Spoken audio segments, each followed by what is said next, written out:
Hello, everyone. Let me share the screen first. Welcome to FNEN6820. I'm your instructor, Joe Lu. Before I start the class, let me just introduce myself. My name is Joe Lu. I've been in the financial industry for more than 20 years. I've worked at various financial institutions, banks, insurance companies, pension funds, and so on. I've been in the front office for a few years, did some research on investment strategies, and I've also managed investments on non-standard assets.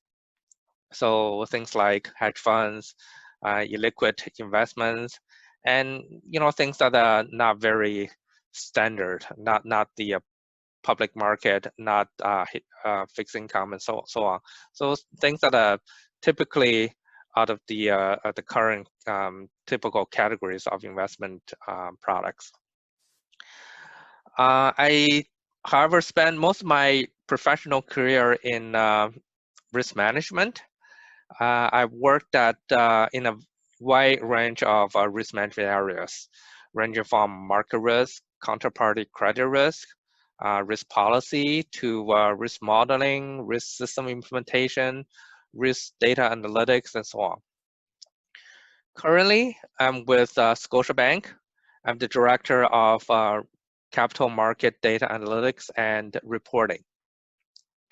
Now, this course, FNEN6820, is a financial engineering course, but I believe many of you are from other areas as well, not just financial engineering. So, I hope the course benefit all of you. The course will have a large component in terms of quantifying financial assets. We're gonna take a look at many techniques that is typically utilized in the industry. So I hope that after this course, you've got enough background, and when you enter the workforce, you're comfortable with the way that people are dealing with financial assets, particularly anything related to pricing, hedging, and other issues with the financial assets. Now, this course is rather mathematical, but I'll try to give you more flavor to what the things behind the math. But certain basic mathematical skills are expected, and you should feel comfortable for doing some of the mathematical derivations. If you find yourself somewhat intimidated by the mathematical component of it, I will suggest you first go brush up some of those topics. Typically, they are related to taking derivatives. Sometimes you have to do some integration. We're going to talk about stochastic calculus as well, and some statistics will also help. So if it may be helpful that you brush up some of those topics. Now, this is our first class. I'm gonna do this recording because that will help many of you if you somehow didn't get a chance to come to class, or for whatever reason you want to review this topic. Having a video will be helpful, so you can watch it over and over again. For the I'm gonna break the video of one, I guess, entire lecture into several pieces. It's probably easier to make videos that way, and it's also better for people to have smaller length clips to remain focused. So for the first class, I'm just going to talk about, initially, I'm just going to talk about some of the important concepts that you may find that, which is the concept for the entire class, for the entire course. So I've broken them into 7 pieces. So right now, when you look at them, maybe they don't really, come to you as something very meaningful, or but I hope that at the end of the course, you can come back and look at them. That forms a summary of the things that we have learned, the key stuff that we've learned in this course. So to begin with, we're going to talk about stochastic processes. And in particular, we're going to talk about something very important in stochastic calculus, which is the Ito's lemma. In a nutshell, Ito's lemma basically tells you that if you have a stochastic process, and then you have a function, a differentiable function of that stochastic process, and Ito's lemma will tell you what process that function will follow. Okay, so I'm gonna go into some details later on.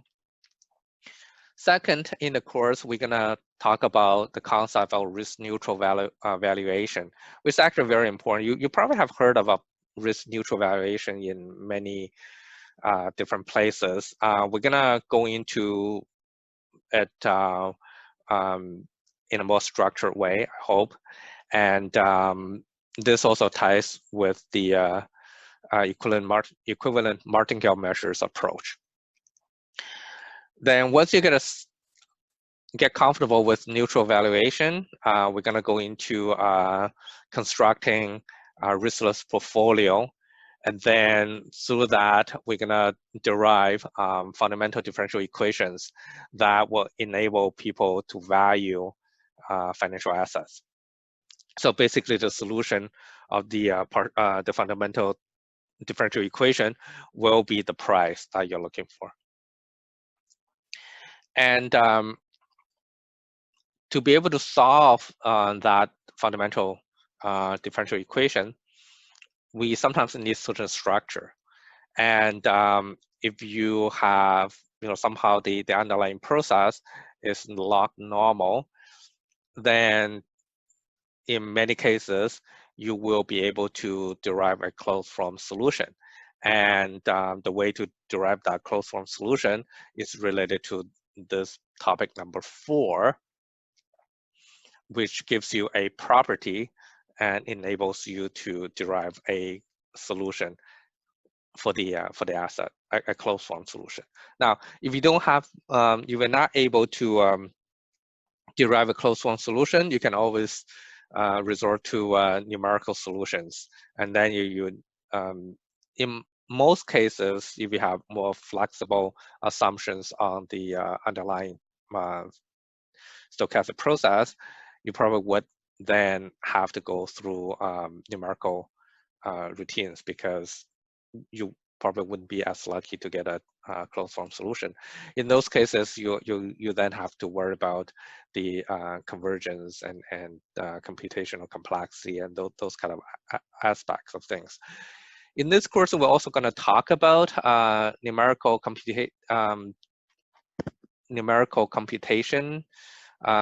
numerical approaches to solve financial, well, to price, but we're just gonna spend one lecture for that, which is about 3 hours.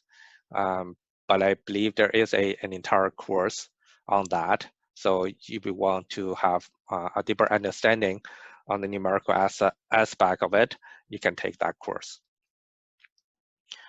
Topic number 5, equivalent martingale measures approach. Is a very important concept. And then throughout the course, you will actually find yourself encounter this approach again and again and again. So it really helps you to guide your thinking. Before you start tackling a problem, you really put yourself put your mind in this framework, and that will really guide you to your process. You'll form a very good guidance for you to enable you to approach a question that you probably have never encountered before. We're gonna talk about some specialized ways of looking at financial models. In principle, initially we're going to talk about financial models and pricing mostly from the perspective of equity, so derivatives on stocks. And later on, in the later part of the course, we're going to spend a very large chunk of our time on interest rate structures. So then you get the interest rate swaps and the swaptions and various type of interest rate related financial products. I believe I talked about numerical implementation. A lot of time when you are not able to get a closed form solution, a numerical implementation would really be helpful.